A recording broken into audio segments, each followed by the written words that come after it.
I normally do, and then yesterday I got really verbose. I didn't even bring slides. See, that's how quick I'm in. No, yesterday. That by my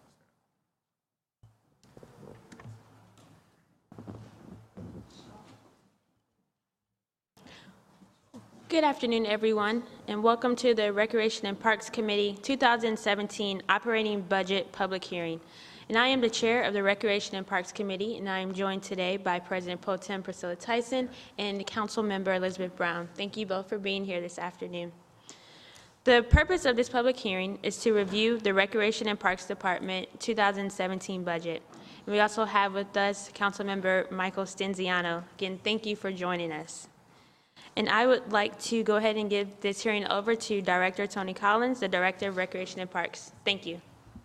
Councilmember Page, members of council, thank you for the opportunity to speak to our 2017 budget proposal. I'll do a brief introduction and then allow any time for questions that you all may have. Columbus Recreation and Parks Department provides an active and passive recreational activities for the Columbus citizens through its recreation programs, facilities, parks, and trails with safe and accessible environments. The department maintains 352 parks totaling over 8,000 acres, including large urban parks like Whetstone, Three Creeks, and the Scioto Mile. We maintain hundreds of neighborhood parks like Deschler, Wilson Road, and Italian Village parks, as well as over 100 miles of multi-use trails, thousands of city street trees. In addition, our department operates and maintains community recreation facilities, including 6 golf courses, 8 swimming pools, 5 splash pads, 29 community centers. It includes our Therapeutic Recreation Center, a Cultural Arts Center, the Columbus Performing Arts Center, and the McKnight Outdoor Education Center. The department provides a conduit to health and social services to active older adults through 8 counties via the Central Ohio Area Agency on Aging. The 2017 budget is a request for $51,860,624. Total staff was 343 full-time and 1,384 part-time and seasonal employees.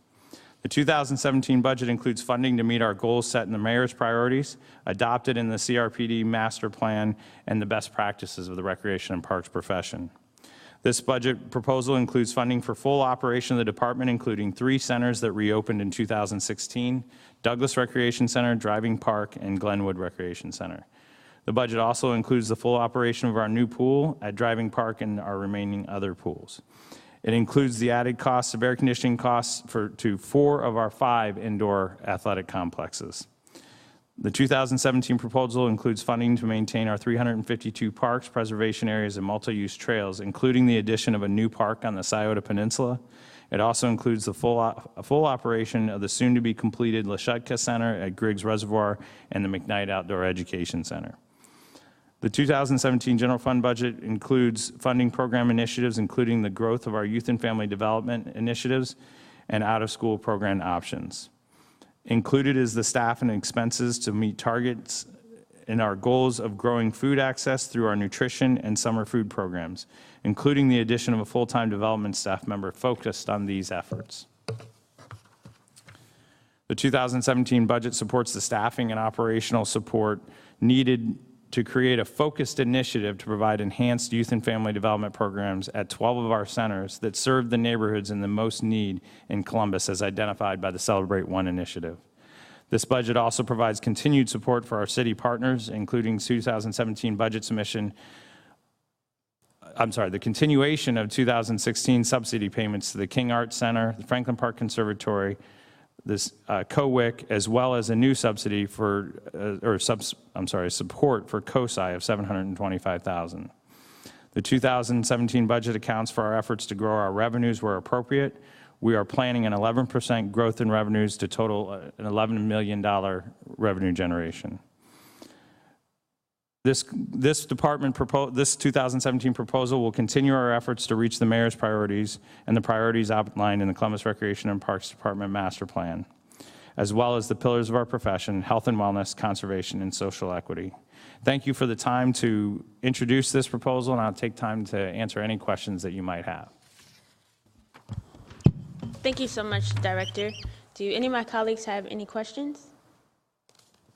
Not seeing any at this time, I would like to ask Mr. Francis Pompey from COSI to come forward briefly, and if you could speak just about the partnership with the City of Columbus and COSI and some of the great things that we will see in 2017. Can you hear me okay? We do need you to come to the mic.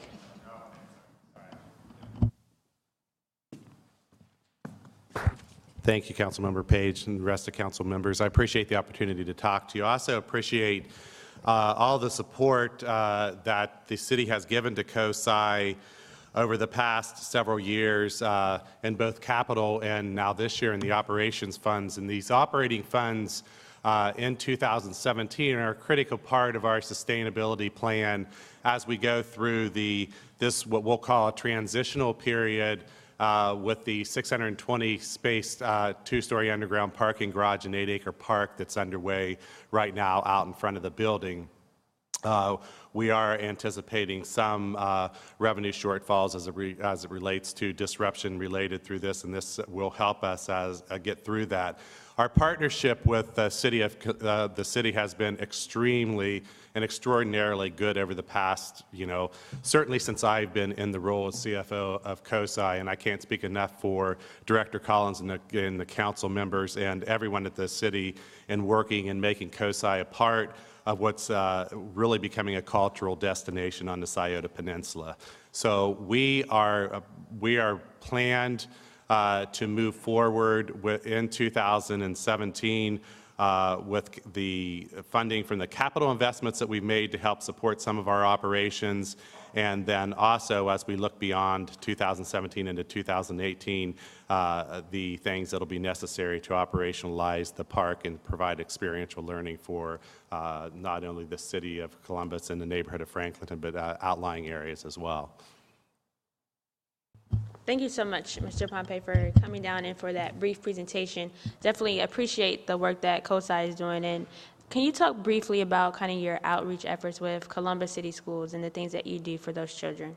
Sure. We have one of the main programs that we are doing with Columbus City Schools is we have an outreach program with their fifth graders where we reach every single fifth grade student in the Columbus City Schools comes through from an educational outreach standpoint, and we provide a on-site informal learning program for them. It's something that was instituted under Superintendent Good in the end of 2015, 2016. It was a successful program.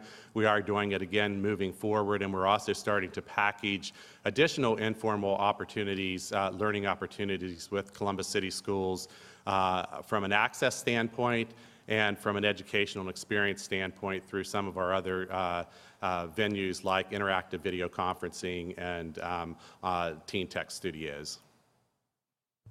Thank you. Are there any other questions or comments? President Pro Tem Tyson. Thank you. Oh, I'm sorry, it's not for COSI, it's for the director. Okay. Thank you.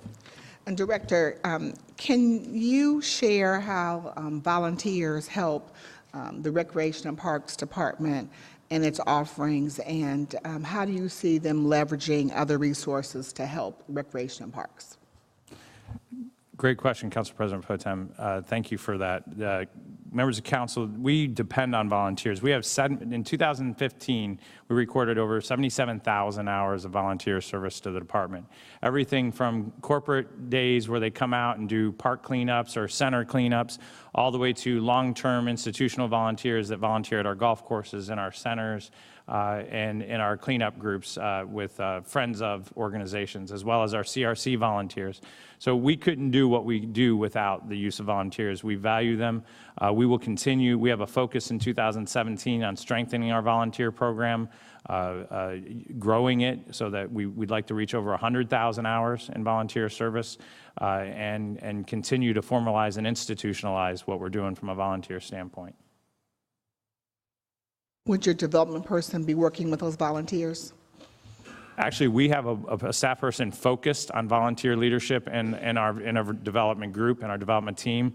This particular edition is going to work with those volunteers, but also going to be focused on raising awareness and funds specific to our nutrition programs. So they'll be working with the food truck that we have, going around doing events and programs, as well as doing, last year, I think hopefully some of you saw the truck out doing some fundraising initiatives. Those monies went back into our nutrition program to educate folks about what we have available in our centers, getting kids into our centers for the summer food program as well. So this development person will be focused bringing not just volunteers on board, but partners on board, working with corporations and different organizations around the city to expand our ability to provide, to help with the food challenges and our food security. Thank you, President Pro Tem Tyson. And I would also like to welcome our colleague, Councilmember Shannon Hardin, to this hearing. Director, could you talk briefly about the cost recovery model? I know that it was implemented in 2016, kind of the successes that you saw, and moving forward for 2017. Chair Page, thank you. Yes, the members of council, we adopted a cost recovery model last year for the first time. We just actually at our commission meeting this Wednesday adopted the revised version, a couple of minor changes. Basically what it does is it sets up the policy in which we set our fees. We want to make sure that our programs and facilities are accessible to all. We want to make sure there's not a financial barrier. So there are some things that we provide that are 100% subsidized. Those things provide large group benefit, like our community centers, our parks. Those things are open and available to all. There are some programs that are individual benefits, and those particular things may need more to be recovered by a fee that's paid for by that user. An example would be golf. An individual benefits from golf, so their fee to play golf pays for their total costs. And all of that is set out in a policy document, which is our cost recovery model that's reviewed every year by our commission, made sure that it's still in line with what we believe, and then adopted so that we as a staff can set our pricing based on those practices. Great, thank you so much. Could you also briefly talk about the apps expansion? I believe one more center is going to be added, and also staffing. I know that you made some changes over the year to have a division or a director who's assigned specifically to apps in the family and youth development. Thank you for that question. That's another really exciting part of our 2017 budget proposal. We have finally, so we started in the 2015 by pulling out our programs that are enhanced youth and family development programs.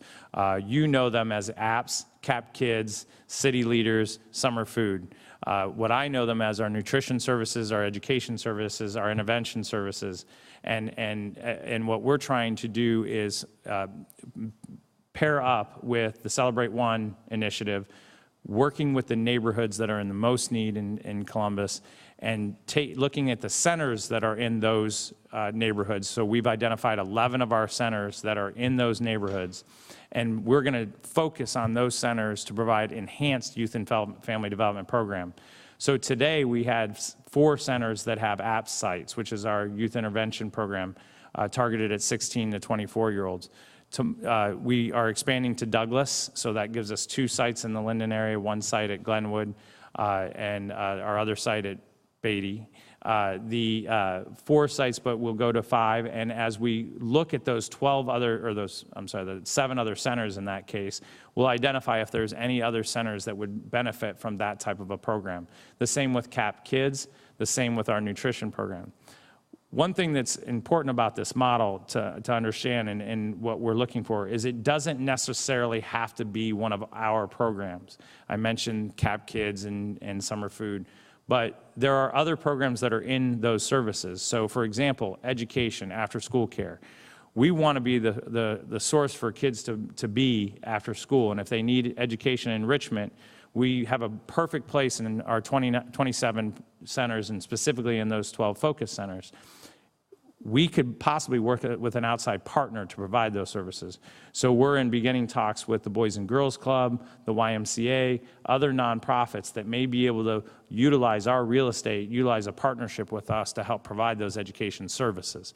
So that focus model that's led by our Youth and Family Development Division, and as you mentioned, Assistant Director Brandon, that'll be their target in 2017. We've used 2016 to build the structure, and 2017 will be the implementation.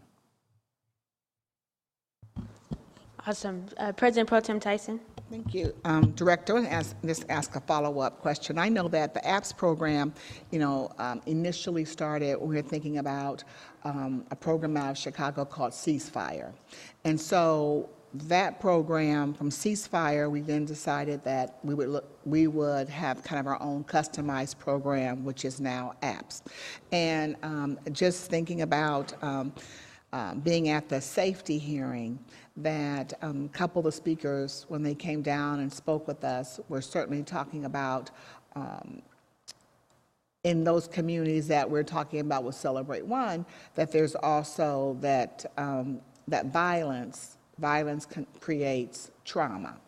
And so I know Councilmember Harden is certainly was concerned about this and thinking about trauma being also a public health issue. And so, like I said, knowing the history of how we started APPS, and just wondering that if we were to, use the facilities that you have to think about how we deal with trauma in communities, because that's just something that has to be dealt with, and maybe within those facilities, there could be an opportunity to deal with the trauma. And maybe it's working with another nonprofit. I certainly know that Councilman Harden, I think, and Councilman Brown are certainly concerned about this, and so and being a health issue. So would you be open? Say no, I don't know if trauma is a part of it yet, dealing with the overall trauma. So if you could answer that question, please. Sure, Council President Pro Tem Tyson, members of council. That's actually a great example of potential partnerships. That's exactly what we're talking about. We're talking about centers where we have dedicated real estate, where we can set aside a space in the building. And remember, we're open Tuesday through Saturday, 12 to 8, right? So that leaves us a lot of opportunity of space that's not even in all of the building that's not open. But specifically in the buildings that are there, while we have community recreation programming going on, there is always a space that we can possibly partner with somebody. And that's a great example of something that we wouldn't want our staff to teach or lead. We don't have that skill set. But we would welcome a partner to come into our centers. And, maybe it's not all 12 centers. Maybe it's 4 located in different regions that are accessible. But that's an exact example of how this model and why it was important to separate out these functions into the enhanced youth and family development services, because we need to have people that are focused on these types of initiatives and sitting down. Assistant Director Brandon and his experience, he helped create the APPS program, as you know, and what I loved about moving him into that role is also his background with MBK and the Starbucks Initiative, or the Starburst Initiative, the other types of programs that all merge together and present possible partnership opportunities. So absolutely. Councilmember Harden. Thank you, Chair Page, and certainly want to thank you, President Pro Tem, for that question.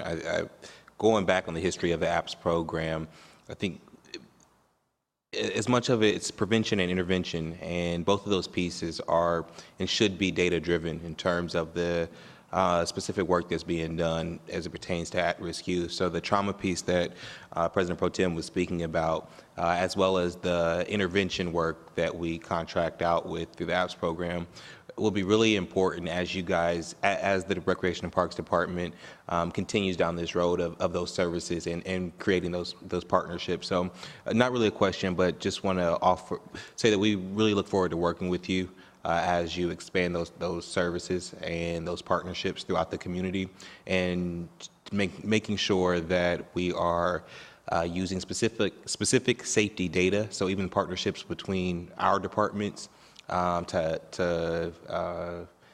identify and tell us where we need to go and what specific services we need to provide in those areas. The work that you guys do and the transition that Recreation and Parks made when we started doing programming like APPS and these family services was a big shift, and we were very appreciative to see your center directors, and everybody buy into this new culture of Recreation and Parks. So thank you for your leadership. Councilmember Elizabeth Brown. Thank you, Chair Page. I just wanted to ask quickly about your curriculum in terms of classes that you offer in the rec department or in the rec centers, and sort of how the decision-making process is done there, and if you see opportunity for growth. Or I chair the education committee, and so that's something that I'm always thinking about in terms of what are these opportunities to drill down into critical and timely education pieces for kids around the city. Chair Page, members of council, Councilmember Brown, so to answer your questions first, and then I'll come back to maybe the next step is our classes today. We have a core set of programs that are offered at the majority of our centers, and then each center has given the individual ability to work within their neighborhood as well as to what's successful in their community. That's how it's handled today. In 17, one of our initiatives, one of our goals is going to be to adopt what I would call our brand, to identify an equitably distributed set of classes and programs that are offered across the system that are accessible to everyone from 8 to 80, no matter, regardless of your zip code. So once that is in place, there'll still be room per neighborhood to work within each individual neighborhood to meet neighborhood goals as well, what's unique in that neighborhood. So we'll have a branded set of buckets, if you want to use that example, that all of our centers will offer, and then each center will have its ability within that to offer what caters to their neighborhood. That's how we currently do it and what our plan is for 17. In terms of opportunities to meet current needs for education, we have a couple methods to deal with that. With our Youth and Family Development Initiative focused on those 12 neighborhoods, one of the focuses is education services. We have currently 4 after-school care sites that we focus specifically on education, and the curriculum that goes along with those sites is dictated by that program. We are actually, I just had a meeting yesterday to sit down with the Department of Education, Director Johnson, to talk about how we can work more closely together with them and the other after-school care sites in Central Ohio.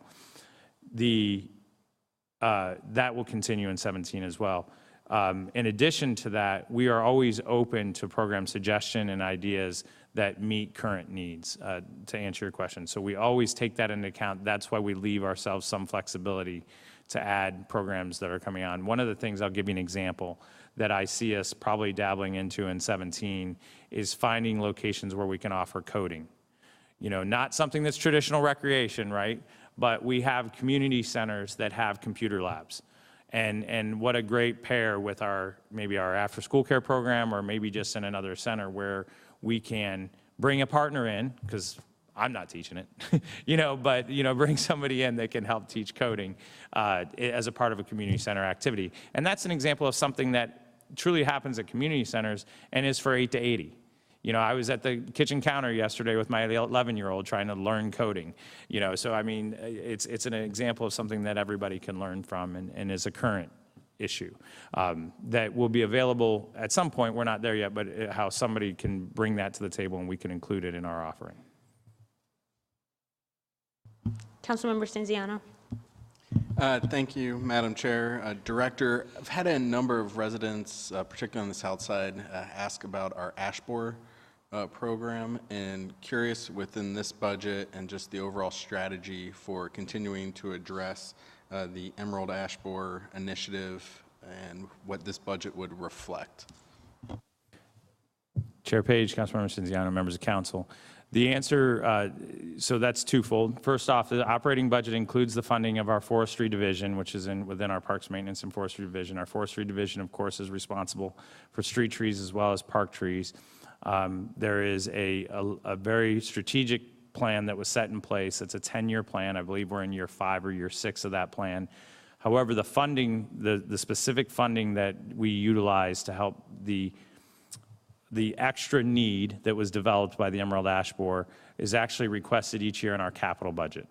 So we are funded through this year through our capital budget request from 2016. We are implementing the activities of the Emerald Ash Borer program. We are anticipating coming to council with our 2017 request, including additional funding to continue our Emerald Ash Borer effort. That extra funding helps supply equipment and man hours to go out and deal with the ash borer impacts, whether it's removing trees and then replacing trees. Are there any other questions or comments? Seeing none, I would like to move to our public testimony, and we do have 2 speakers this afternoon. Our first speaker is Mr. Robert Grinch. If you could please come down to the podium, and again, state your name and any organizations that you are representing, and you have 3 minutes. Thank you. Madam Committee Chair Page, Council members Tyson, Brown, Hardin, and Stinziano. My name is Robert Grinch, and I reside at 3506 Aaron Drive in the Scioto Woods neighborhood.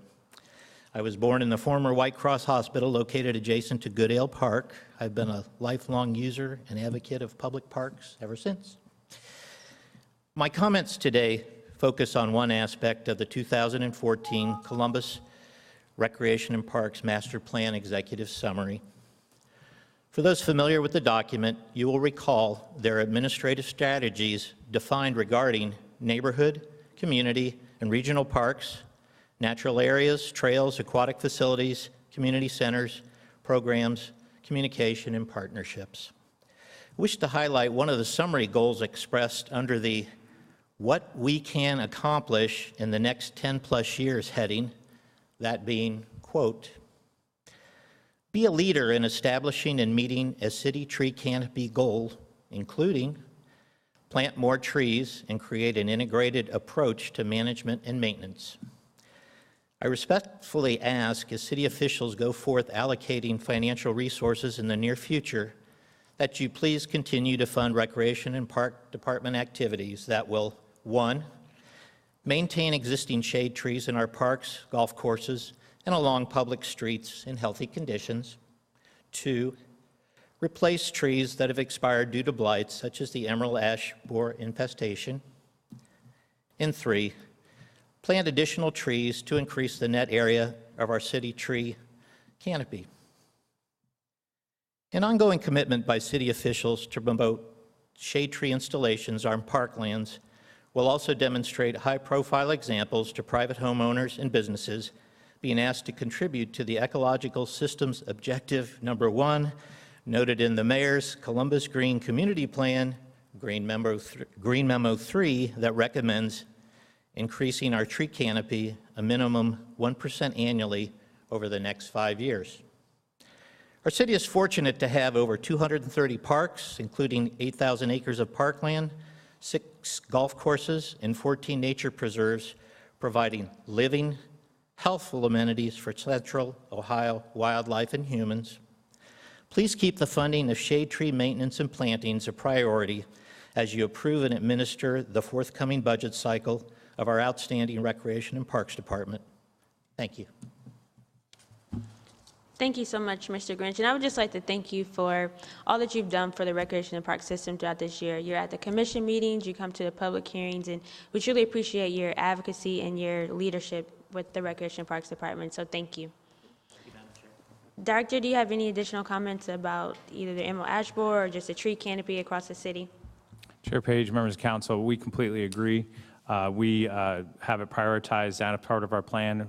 We are a participant in the Branch Out program and planted, I don't know the exact number. I don't want to quote one, but I believe it was over 20,000 trees in 2016 throughout the system, whether it was in our Emerald Ash Borer program or in our the 1 week in between Arbor Day and Earth Day that we did a significant amount of community tree planting, special events. So, and got a lot of different organizations to help us do that around the city with that Branch Out program. So we're on board with that and completely support it. Thank you. And our final speaker this afternoon is Mr. James Jones Jr. Is he present? James Jones Jr. Well, looks like he has stepped out. So we will conclude our Recreation and Parks budget hearing this afternoon.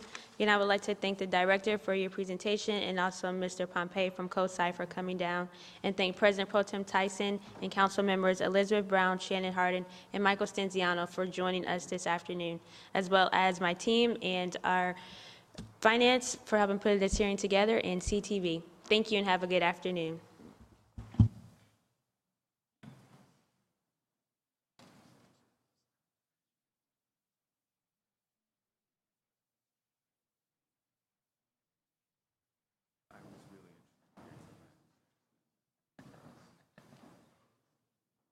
That's awesome.